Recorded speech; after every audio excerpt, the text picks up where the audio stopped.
Le plus gros dossier que j'ai eu à traiter, c'est un homme qui a décapité sa femme, qui lui a enlevé le cœur, qui lui a enlevé le poumon gauche et qui lui a coupé les mains. Il a commis les faits parce que sa femme l'avait trompé et qu'il ne le supportait pas.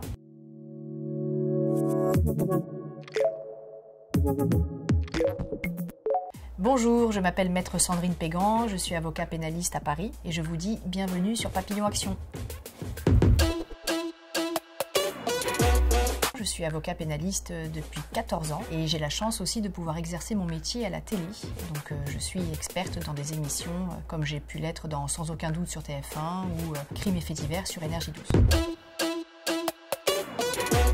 En tant qu'avocat pénaliste, je conseille et je défends les personnes qui sont accusées ou des personnes qui sont victimes. Je défends essentiellement dans le droit pénal. Et le droit pénal, c'est quoi? C'est tout ce qui est crime et délit. C'est des histoires de meurtre, c'est des histoires de pédophilie, des histoires de viol. Je suis là pour les aider et je suis là surtout pour m'assurer que dans le dossier, si je suis du côté de la victime, que tous les éléments sont bien présents dans le dossier pour asseoir la culpabilité de la personne qui est mise en cause, ou si je suis de l'autre côté, donc du côté de la personne qui est accusée, m'assurer qu'il y a vraiment une enquête qui soit approfondie, une enquête de la police, une enquête des magistrats, de façon à ce que les faits qui sont dénoncés par la plaignante soient vrais.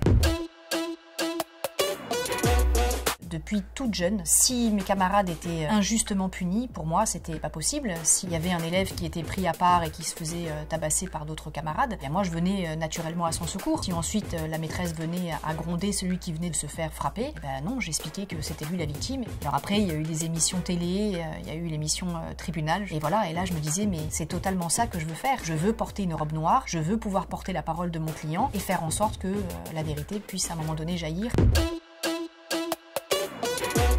C'est qu'il faut être déterminé, il faut être acharné, il faut être rigoureux et aussi il faut savoir séduire. L'auditoire, le prétoire, le jury, les magistrats. Et la séduction, elle passe aussi par le respect des institutions, donc c'est-à-dire dans notre façon aussi de se comporter, notre façon de se présenter à la juridiction et surtout notre façon d'aborder le dossier. Et si on montre aux magistrats qu'on connaît très bien le dossier, et ben du coup les magistrats vont être nettement plus sensibles et vont vouloir nous écouter. J'ai été dans un dossier avec comme adversaire un avocat qui était aveugle. Et ben vous savez quoi, il était extraordinaire. C'est-à-dire que son dossier, il le connaissait par cœur. En tant qu'avocat, on peut être en situation de handicap et on peut aussi exercer ce métier. La justice fait en sorte que les choses soient adaptées à justement toutes ces personnes qui pourraient se retrouver à un moment donné en difficulté. Mais tout est fait pour que nous aussi, on puisse les accepter. Et en fait, c'est quelque chose de normal.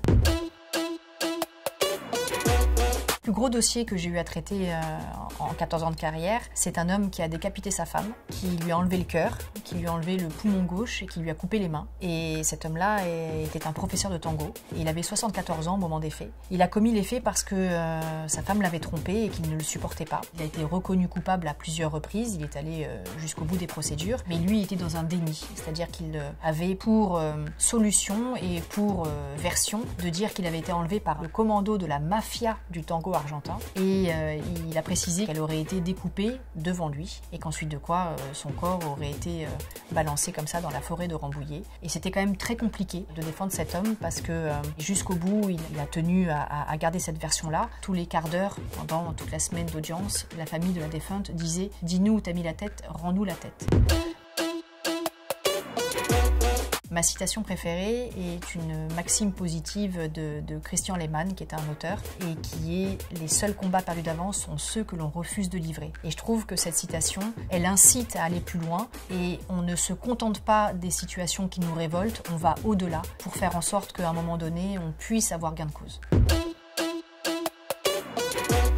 Alors, l'impact que peut avoir mon métier sur ma vie personnelle, c'est que je suis tellement confrontée à des situations extrêmes que même mon entourage me fait un peu le reproche d'être trop précautionneuse, de trop leur dire attention à ça, tu devrais plutôt t'inquiéter de cela, vérifie cela. C'est qu'en fait, je sais exactement comment l'humain peut être, que j'en arrive à être suspicieuse de tout. Mais il n'en demeure pas moins que je garde encore ma sensibilité, mon empathie. Mais c'est vrai que dans ma vie personnelle, j'essaie de faire attention au maximum de choses. J'ai aussi une autre maxime, c'est que la confiance n'exclut pas le contrôle. Et c'est que quand on me dit quelque chose, eh bien c'est un réflexe, un peu comme un policier, c'est d'aller faire des vérifications par moi-même.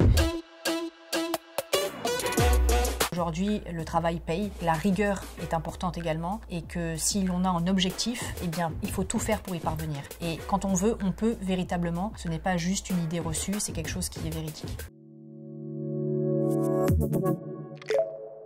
Thank you.